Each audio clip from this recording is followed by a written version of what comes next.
Changing gears just a little bit, considering the Sheriff's Office limited resources, as to enforcement, where do private cannabis grows fall in the list of priorities when you become sheriff? When I'm sheriff, the private cannabis grows are going to be low on my list of priorities.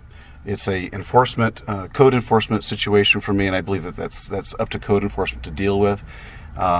I am much more concerned about the illegal grows in the outlying county areas on public lands. I've got 3 sons. We're all active outdoors. I am really scared for safety of myself and them being outside. It worries me that one of my boys is a Boy Scout and he spends a big chunk of the summer out camping, and it terrifies me to know that they could stumble into one of these grows. They're dangerous, and that's the one that really bothers me. And I think the focus should be on these illegal grows. And besides what they do to the environment, they're destructive. They leave their garbage and their trash behind. That's what really bothers me. Thank you very much.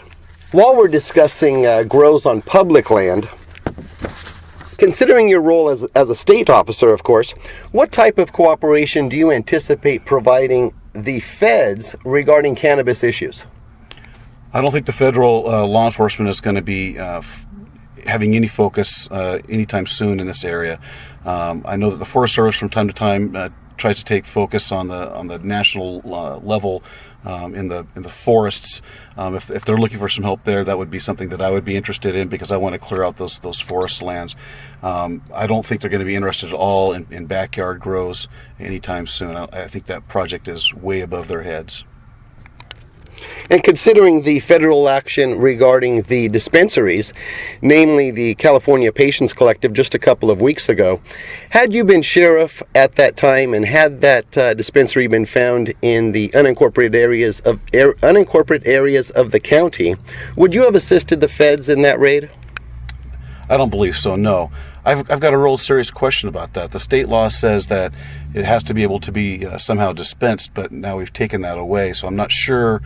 The state law is kind of murky in this area, but how are we going to get this safely to the end user's hands? I guess we're back to the back alleys and back to the hand-to-hand transactions in dark alleys and cars, and that seems to me to be a more unsafe situation than it was before.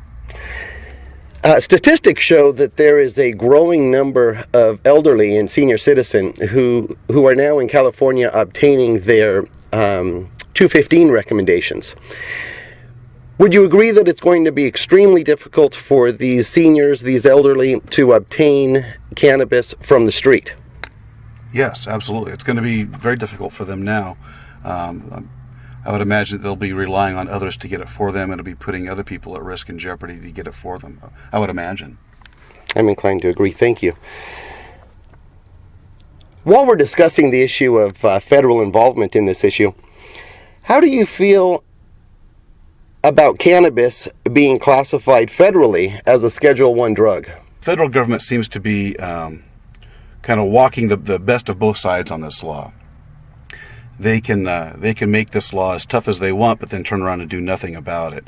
And it seems interesting that it seems to be backed and fueled by a lot of big money and big companies.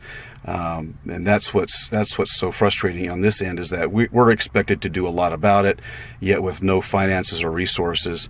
It's just a frustrating situation for law enforcement. The federal government expects us to do something about it, but with nothing. And yet they have all the resources and money, and they're backed by big companies. It's just a frustrating situation for a person such as myself.